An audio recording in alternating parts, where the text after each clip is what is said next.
Hello students, good morning. ये मेरा lecture number 9 है, work energy and power, class 11 physics. आज हम लोग जो टॉपिक डिस्कस करने जा रहे हैं उसका नाम है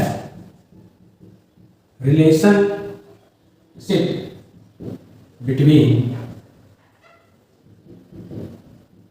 काइनेटिक एनर्जी एंड मोमेंटम। हमें फाइंड करना है दो चीज के बीच रिलेशनशिप। पहला है काइनेटिक एनर्जी और दूसरा है मोमेंटम के बीच में। ठीक है, पिछले क्लास में हम बताए थे कि हम क्यों इन दोनों के बीच रिलेशनशिप को फाइंड करते हैं, क्योंकि काइनेटिक एनर्जी के फॉर्मूला में भी मास और वेलोसिटी का टर्म आता है और उसी तरह मोमेंटम के फॉर्मूला में भी मास और वेलोसिटी का टर्म आता है। तो हम देख रहे हैं कि दोनों जगह पर दो समान क्वांटिटीज अवेलेबल हैं, तो उन दोनों के बीच का रिलेशनशिप आसानी से फाइंड किया जा सकता है और वही अभी हम लोग यहाँ पर करने जा रहे हैं। तो सबसे पहले हम स्टार्ट करते हैं, लिखते हैं कि एक बॉडी है, let us consider a body of mass m is moving. वो बॉडी मूव कर रहा है, जा रहा है इन ए सरफेस, एक सतह पर जा रहा है विथ वेलोसिटी v। कितना वेलोसिटी से? v। तब इस कंडीशन में उस बॉडी का जो काइनेटिक एनर्जी होगा, आप जानते हैं कि बॉडी में काइनेटिक एनर्जी कब होती है? जब बॉडी किसी वेलोसिटी के साथ मूव करता है, या दूसरे शब्दों में हम बोल सकते हैं कि बॉडी में उसके मोशन के कारण जो एनर्जी, जो ऊर्जा रहती है, उसी को बोला जाता है काइनेटिक एनर्जी, यानी कि गतिज ऊर्जा। और गतिज ऊर्जा का एग्जाम्पल, उदाहरण है एक चलती हुई बस। ठीक है, एक सरफेस पर बॉल यानी गेंद जो मोशन में है, जो चल रही है, तो हम बोलेंगे इन दोनों वस्तुओं में उसके मोशन के कारण जो एनर्जी है वो कौन सी एनर्जी है? वो है काइनेटिक एनर्जी। दूसरा यहाँ वर्ड है मोमेंटम। मोमेंटम को डिफाइन किया गया है फिजिक्स में product of mass of the body and velocity of the body, जिस वेलोसिटी से बॉडी मोशन में है। मान लीजिए किसी बॉडी का मास है 50 kg और उसका वेलोसिटी है 5 मीटर पर सेकेंड। तो अगर आपसे बोला जाए कि इस बॉडी का काइनेटिक एनर्जी फाइंड कीजिए, तो आप लिखेंगे काइनेटिक एनर्जी बराबर 1/2 mv²। 1/2 मास की जगह हम पुट करेंगे 50 और वेलोसिटी की जगह 5 पुट करेंगे। अब इसको आप सॉल्व कर दीजिए, ये हो जाएगा 250/2 यानी 125 जूल। ठीक है, तो ये काइनेटिक एनर्जी फाइंड करनी है। दूसरी तरफ अगर आपको बोला जाए कि इस बॉडी का मोमेंटम फाइंड कीजिए, तो हम लोग जानते हैं वी नो मोमेंटम p से डिनोट किया जाता है और इसका फॉर्मूला होता है मास इनटू वेलोसिटी। तो हम इसको लिखेंगे कैसे? m into v. देखिए, मास की जगह पुट करना है 50, वेलोसिटी की जगह 5 पुट करना है, तो 50 इंटू 5, तो ये कितना हो जाएगा? 0। और इसका यूनिट क्या होगा? मास का होता है केजी, वेलोसिटी का मीटर पर सेकेंड। यहाँ 1 रहेगा। तो यहाँ पर आप सिंपल एग्जांपल से समझ सकते हैं कि किसी बॉडी का अगर मास दिया हुआ है और वेलोसिटी दिया हुआ है, तो हम किस तरह से काइनेटिक एनर्जी फाइंड करेंगे, और अगर वही दोनों चीज दी गई हैं तो किस तरह से हम लोग बॉडी का मोमेंटम अर्थात उसका संवेग प्राप्त करेंगे। यूनिट देखिए, यूनिट को लिखना एग्जामिनेशन में बहुत ही जरूरी है। यूनिट आप हमेशा लिखेंगे, याद रखेंगे। अब हम इन्हीं दोनों का रिलेशनशिप यहाँ पर फाइंड करने जा रहे हैं, और इस रिलेशनशिप से कुछ ऑब्जेक्टिव क्वेश्चन भी आते हैं एग्जाम में और कुछ न्यूमेरिकल प्रॉब्लम भी आते हैं, जो आपको हम चैप्टर जब खत्म होगा तो डिटेल में समझाएंगे।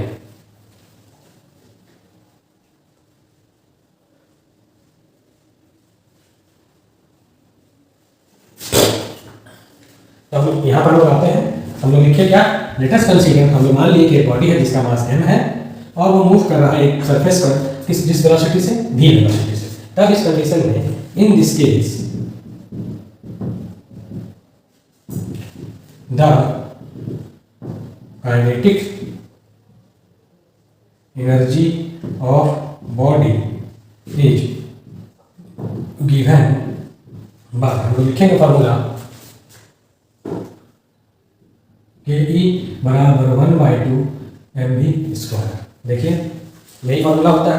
अब हम लोग काइनेटिक एनर्जी की जगह पर केवल ई भी लिख सकते हैं, तो हम क्या लिखेंगे, और ई इक्वल टू 1/2 mv²। अब हम लोग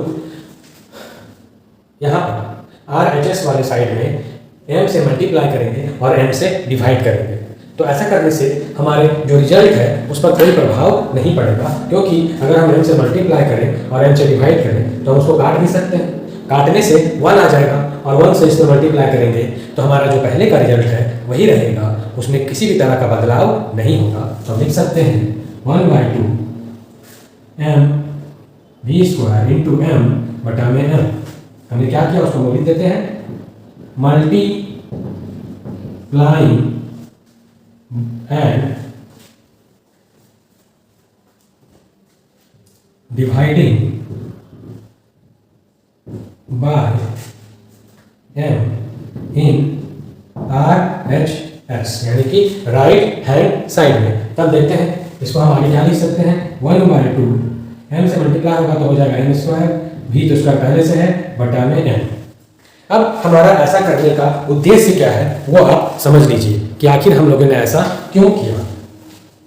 देखिए यहाँ पर स्क्वायर, यहाँ पर स्क्वायर, तो हम इन दोनों को मिलाकर होल स्क्वायर लिख सकते हैं।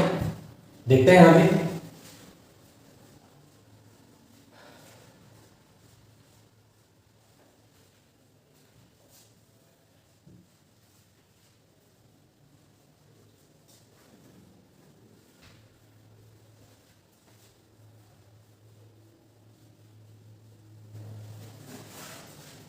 हम लिखेंगे सो वी कैन राइट, इधर तो हमारा ई चल रहा है, यहाँ 1/2 था m और v का होल स्क्वायर अपॉन में m जो नीचे पहले से था उसको हम लोगों ने दोबारा लिख दिया। समझ रहे हैं आप, कोई कंफ्यूजन तो नहीं है।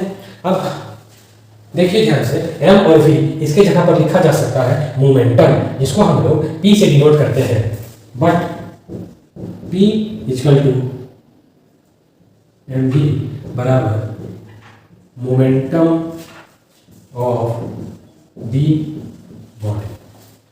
ये हमारा मोमेंटम हो गया। जब हम लोग इसको वैल्यू को यहाँ पुट करेंगे तो और क्या लिख सकते हैं, और E बराबर 1/2 p² अपॉन में m। अब अगर हम p² को एक तरफ रखें तो ये जो 2 और m आपको डिवाइड में नजर आ रहा है, ये जब साइड चेंज करेगा तो मल्टीप्लाई में बन जाएगा। तो लिख सकते हैं p² बराबर 2me, और अगर हम स्क्वायर को उधर भेजेंगे तो रूट बन जाएगा, तो लिख सकते हैं 2me, ये रूट। यही हमारा रिक्वायर्ड रिलेशनशिप सामने आ गया इसके बीच काइनेटिक एनर्जी और मोमेंटम।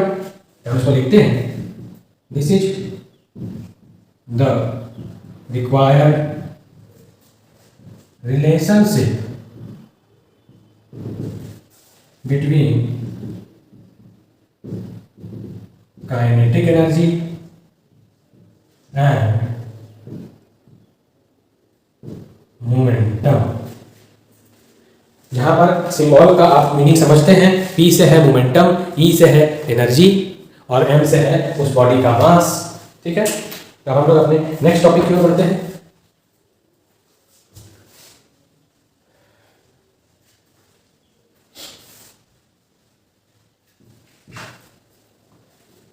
नेक्स्ट टॉपिक जो हमारा है वो है कैलकुलस मेथड। कैलकुलस मेथड, ठीक है, कैलकुलस मेथड इंटीग्रेशन के लिए है और डिफरेंशिएशन में होता है। तो हम लोग यहाँ कैलकुलस मेथड को यूज कर रहे हैं for deriving an expression, for deriving an expression for kinetic energy and expression for kinetic energy. ठीक है, हम लोगों ने काइनेटिक एनर्जी का एक डेरिवेशन देख लिया है पहले भी, वहां पर हम लोगों ने विदाउट कैलकुलस मेथड से उसको सॉल्व किया था और रिजल्ट जो आया था वो था हाफ mv²। अभी वही रिजल्ट आएगा लेकिन हम लोग उसको दूसरे मेथड से फाइंड कर रहे हैं, कैलकुलस मेथड से। ठीक है, चलिए इसके बारे में हम लोग स्टार्ट करके देखते हैं। Let us consider a body of mass m।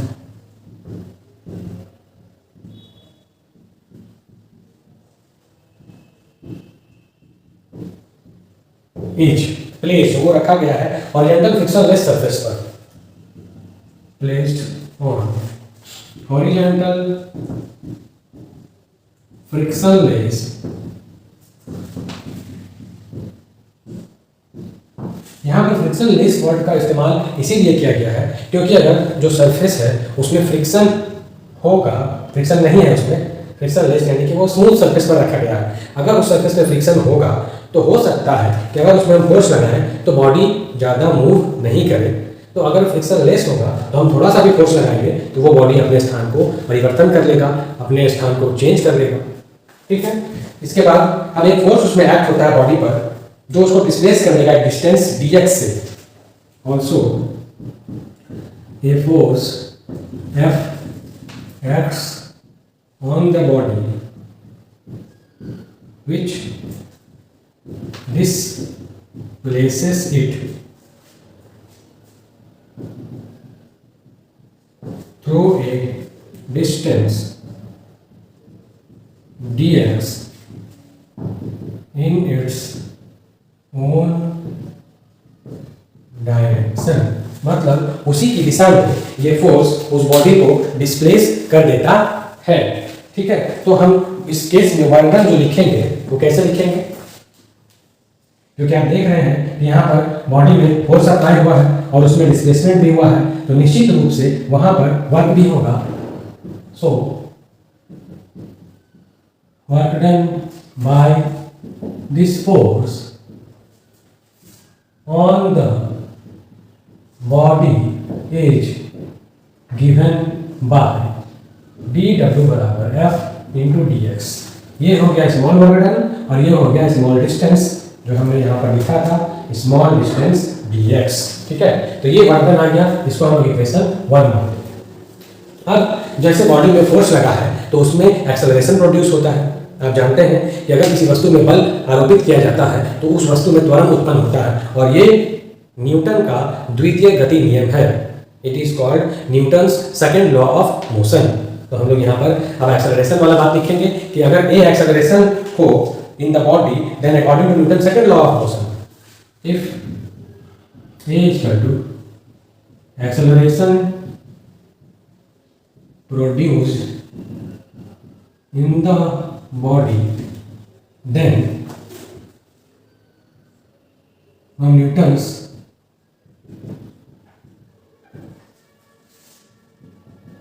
second law of motion, Newton का सेकंड लॉ ऑफ मोशन आप जरा सा अपने मन में याद करने की कोशिश कीजिए कि क्या था न्यूटन का सेकंड लॉ ऑफ मोशन। तो हम जानते हैं F equal to ma, force is directly proportional to acceleration, और अगर डायरेक्टली प्रोपोर्शनल साइन को हटाया जाएगा तो वहां पर मास कांस्टेंट के रूप में आता है। तो अब ये जो इक्वेशन 1 है ये क्या बन जाएगा जब हम लोग उसको यहाँ पुट करेंगे तो सो इक्वेशन 1 बिकम्स dw बराबर ma इंटू dx। इस तरह से लिखते हैं इसको ma इंटू dx। ये इक्वेशन आपका 2 हो गया।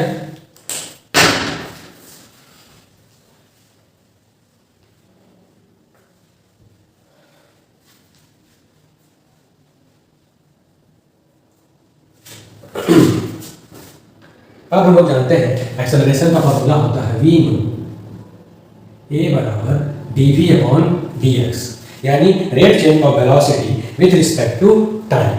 Rate change of velocity with respect to time, यहाँ टाइम पे जगह t होगा dv अपॉन dt, और इसको लिखा जा सकता है dv upon dx into dx upon dt।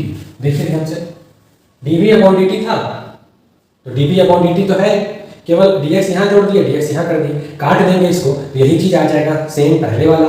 अब देखिए dv अपॉन जो dx है इसको जस्ट का करने देते हैं हम लोग, और यहाँ पर dx अपॉन dt ये बन जाएगा velocity, dx distance t time, तो डिस्टेंस अपॉन टाइम होता है वेलोसिटी, तो ये भी बन जाएगा। So we can write from equation 2, equation 2 से हम लिख सकते हैं। So we can write from equation 2 dw बराबर m, ये की जगह इसको पुट करेंगे dv dx v, और वहां पर फिर से dx आ जाएगा।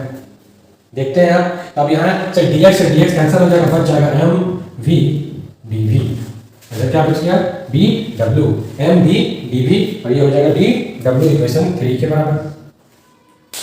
नेक्स्ट ये आप देख रहे हैं कि हमारा स्मॉल वर्क डन निकला। अब इस स्मॉल वर्क डन को हम लोग कैलकुलस में इंटीग्रेशन के माध्यम से इंटीग्रेट करेंगे लिमिट पुट करके, और फाइंड कर लेंगे कि हमारा फाइनल वर्क डन कितना आता है।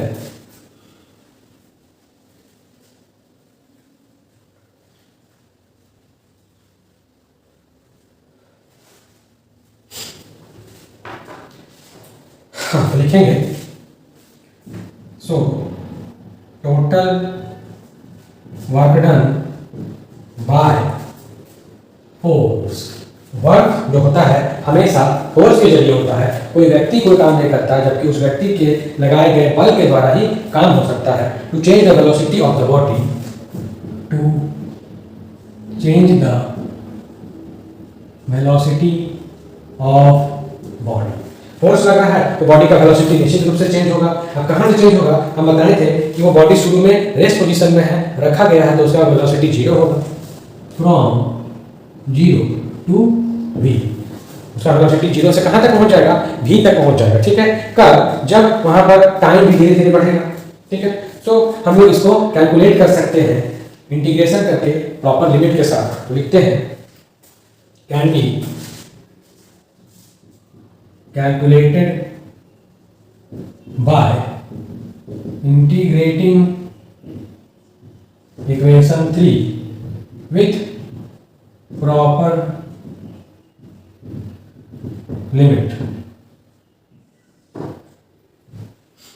हम लोग लिखेंगे डी डब्ल्यू बराबर 0 से v, m v d v, इधर 0 से w।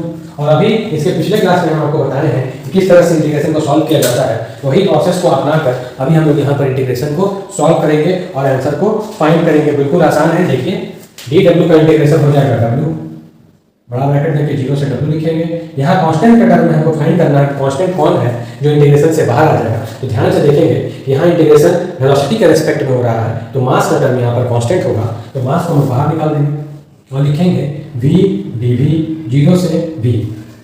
ओके,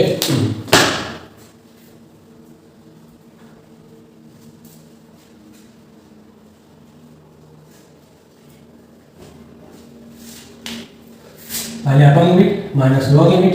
उधर भी पहले हम लोग v dv का इंटीग्रेशन क्या होगा, v स्क्वायर बाई 2 0 से v, ये w बराबर m, यहाँ हो जाएगा v स्क्वायर बाई 2, ये बन जाएगा m v square by 2 w, और इसको लिख सकते हैं 1/2 mv square.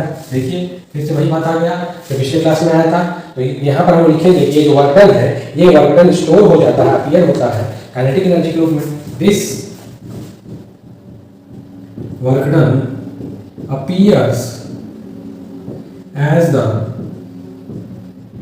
Kinetic energy of body. So we can write, हम लोग लिख सकते हैं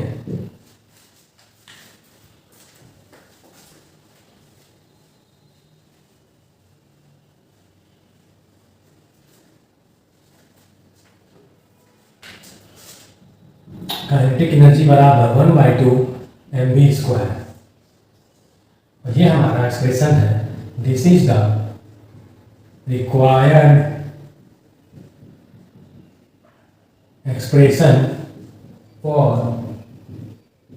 काइनेटिक एनर्जी ऑफ बॉडी। ये हमारा रिक्वायर्ड एक्सप्रेशन है काइनेटिक एनर्जी का, एक बॉडी का बाय कैलकुलस मेथड। तो आज के वीडियो को हम लोग यहीं समाप्त करेंगे। धन्यवाद।